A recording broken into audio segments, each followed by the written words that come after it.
तक पहले मुझे मुल्ली कहा गया, मुझे आतंकवादी कहा गया, मेरे बाप तक को गाली दी गई, मेरे भाई को कहा गया। जो लोग ये पूछते हैं कि मेवात वालों को माफ कर दिया था और उसे क्यों नहीं माफ किया, उन्हें मैं ये बताना चाहती हूँ कि ये पहली घटना नहीं है, ये पहली नहीं है घटना। और सीधी सीधी जो गंदी गालियां दी गई हैं वो सिर्फ मेरे नहीं लगी, मुझे नहीं फर्क पड़ता, न उस व्यक्ति से पड़ता न उस। दोस्तों, समाजवादी की सांसद इकरा हसन के साथ हो गई बहुत बड़ी बदतमीजी। जी हाँ दोस्तों, इकरा हसन को बोला मुल्ली।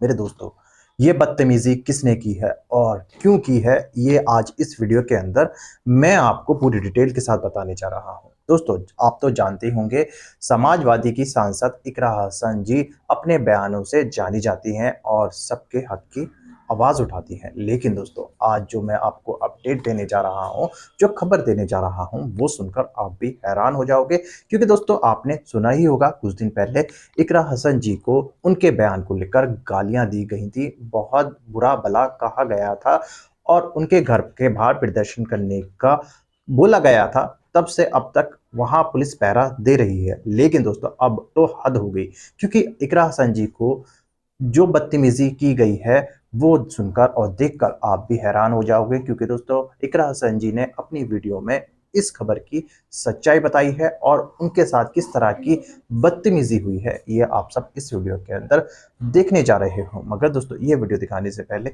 मेरी आपसे गुजारिश है, आज का मेरे ये वीडियो पूरा एंड तक जरूर देखना। और अगर आप मेरे चैनल पर नए आए हो, चैनल को जरूर सब्सक्राइब करना, साथ में इस वीडियो को ज्यादा लोगों में शेयर जरूर करना। चलिए दोस्तों, पहले आप ये वीडियो देखिए, फिर आकर मैं आपसे बात करता हूँ। आज बहुत ही भारी मन के साथ मैं आपके बीच में आई और एक घटना ऐसी घटी गांव में जिससे सब बहुत दुखी है, सब बहुत परेशान है। मंदिर का इस तरीके से मंदिर को खंडित करना, किसी भी आस्था की जगह को खंडित करना, ये कहीं भी बर्दाश्त के काबिल नहीं है। और इसकी जितने कड़े शब्दों में वो हम निंदा करते हैं। और जो भी कोई इसका मुजरिम है, जो चले गए, ना उनका कोई हिमायती है, ना कभी किसी ने उनकी हिमायत में फोन किया। और भी कोई अगर आपको इसमें लगते हैं तो उनको भी कड़ी से कड़ी सजा मिलनी चाहिए। मेरी ये आप लोगों से बस इतनी विनती है कि यहाँ पर पूरा गांव है हमारा, हमारे पक्ष के लोग भी हैं, विपक्ष के लोग भी हैं। एक तरीका होता है आलोचना करने का, एक तरीका होता है विरोध करने का, और विरोध से किसी को आपत्ति नहीं है। लेकिन जो जिस तरीके की भाषा का उपयोग किया गया, जो चीजें कही गई धर्म के ऊपर, बिरादरी के ऊपर, महिलाओं के चरित्र के ऊपर, क्या हम पूरे देश में ये संदेश देंगे कि ऐसा हमारा समाज है, ऐसा हमारा इलाका है? ये मेरा आप लोगों से सवाल है। मैं जब चुनाव जीती थी तो मैं इतनी खुश थी, इसलिए नहीं कि मैं जीती, इसलिए कि मुझे सर्व समाज ने, सर्व धर्म ने, सर्व जाति के लोगों ने मुझे अपना वोट दिया था। मेरे लिए उससे बड़ी उपलब्धि जीत की नहीं थी। और हर जगह आप देखेंगे, अगर मैंने कई बार ये बात कही कि मेरे लिए सबसे बड़ी उपलब्धि है कि मुझे सबने वोट दिया, सबने अपना आशीर्वाद दिया, अपनी बेटी माना, अपनी बहन माना, और आप सभी मेरी हिम्मत हो। आज अगर इस तरीके की बातें हमारे क्षेत्र से उठेंगी तो मुझे बहुत तकलीफ हुई, शर्म आई मुझे कि मेरे अपने, जो मेरे मामा हैं, भाई हैं, आज उनके बीच में ऐसी बात हो रही। और ये सिर्फ मुझे गाली नहीं है, मेरे इलाके की, मेरे समाज की, मेरे इस इलाके की जितनी भी बेटियां हैं, जो मुझे यहाँ आके कहती थी कि दीदी हम भी आपकी तरह आगे बढ़ेंगे, हम भी आगे निकलेंगे, उन सब के कदम इससे डगमगाएंगे। और मुझे ये बात बर्दाश्त नहीं। मेरे पे तरह तरह के सवाल उठाए जा रहे हैं। मैंने कभी धर्म की राजनीति नहीं करी, कभी जात बिरादरी की भी नहीं राजनीति करी। मेरे लिए सब मेरे अपने हैं। जहां जिसे मेरी जिस वक्त समस्या होगी, जिस वक्त मेरी जरूरत होगी, मैं वहां पहुंचूंगी। मेरा परिवार बहुत सालों से, लंबे अरसे से राजनीति में है, आप लोगों के आशीर्वाद से। और हमारे वहां पर बाबूजी हुकुम सिंह जी का परिवार और हमारा परिवार लगातार राजनीति में रहा। कभी वो जीते, कभी हम जीते। लेकिन मैं आज उन्हें नमन करते हुए आपको ये बताना चाहती हूँ, कभी ऐसा नहीं हुआ कि किसी ने किसी पर व्यक्तिगत टिप्पणी करी हो, किसी ने किसी को इस तरीके की ओछी पाई हो। तो वो एक राजनीति का स्तर था, और आज जो राजनीति का स्तर हम लेके आ रहे हैं, मेरे काम हो सकता है लोगों को पसंद ना हो, बिल्कुल 5 साल बाद मुझे आपके बीच में आना है, मैं किसी आपकी कसौटी पे खरी नहीं उतरी, मैं वोट मांगने की भी हकदार हूं, और आपको देना भी नहीं चाहिए। लेकिन अगर कोई आपके इलाके से कोई लड़की अगर हौसला कर रही है, आगे बढ़ रही है, तो क्या उसे गालियां मिलनी चाहिए? क्या मैं आपके समाज की बेटी नहीं हूं? ऐसी ऐसी बातें रोज देख देख कर कि इन्होंने तो धर्म बदल लिया था, ये तो सब हमारे इतिहास का हिस्सा है। इसका जवाब मैं दे सकती हूँ या कोई और दे सकता है क्या? मुझे किसी ने कहा कि अपने पिता की तरह कभी कभी खनक आती है आवाज में, तो मैं वो बात बदल नहीं सकती। मेरे खून में शामिल है, बिरादरी भी खून में शामिल है। निकाल लो, आप निकाल लो मेरा खून, लेकिन इस तरीके से ना तो मेरे समाज का ना मेरा सर इस तरीके से ना झुकाओ सारी दुनिया के सामने ही। मेरी आप सबसे अपील है हाथ जोड़ के।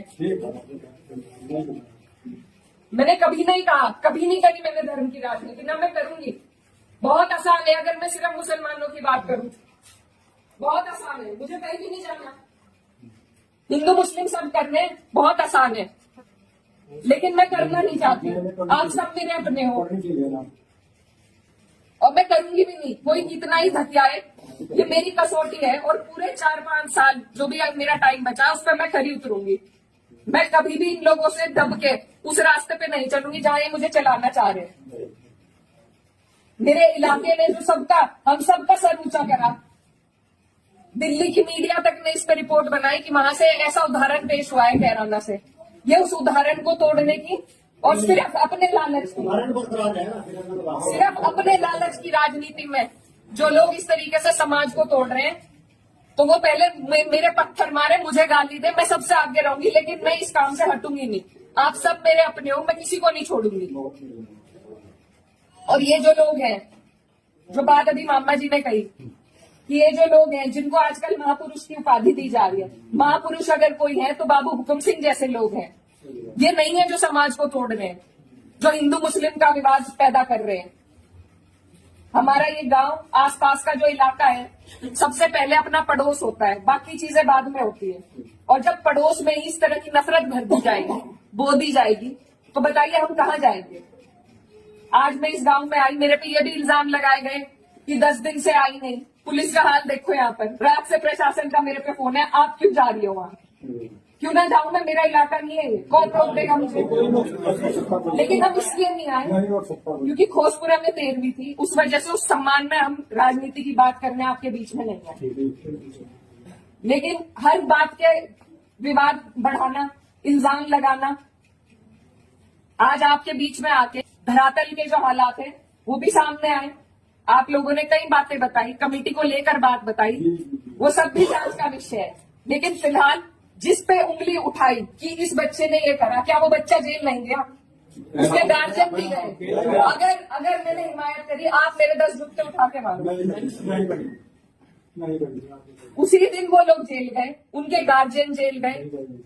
और अगर और भी कोई होता, कोई भी हो, मुस्लिम हो, मेरे परिवार का हो, मेरा सगा हो, कोई ऐसी हरकत करेगा तो उसे सजा मिलनी चाहिए, और कड़ी से कड़ी सजा मिलनी चाहिए। ये प्रशासन आपके बीच में है, आप इनसे पूछ सकते हो। अगर मैंने हिमायत में किसी से भी फोन कर रहा हो कि नहीं उन्हें छोड़ दो, वो मुसलमान है, लेकिन मुझे इतना। दोस्तों देखा आपने ये वीडियो, मुझे पूरी उम्मीद है ये वीडियो देखकर आपको इकरा हसन जी के साथ जो बदतमीजी हुई है वो आपने देखी होगी और सुनी होगी। दोस्तों आपकी क्या राय है इस वीडियो के बारे में, मुझे कमेंट बॉक्स में आकर कमेंट करके जरूर बताना। दोस्तों आज की वीडियो में बस इतना ही, मैं फिर मिलूंगा दूसरी वीडियो के साथ। तब तक के लिए सलाम, नमस्ते, जय हिंद।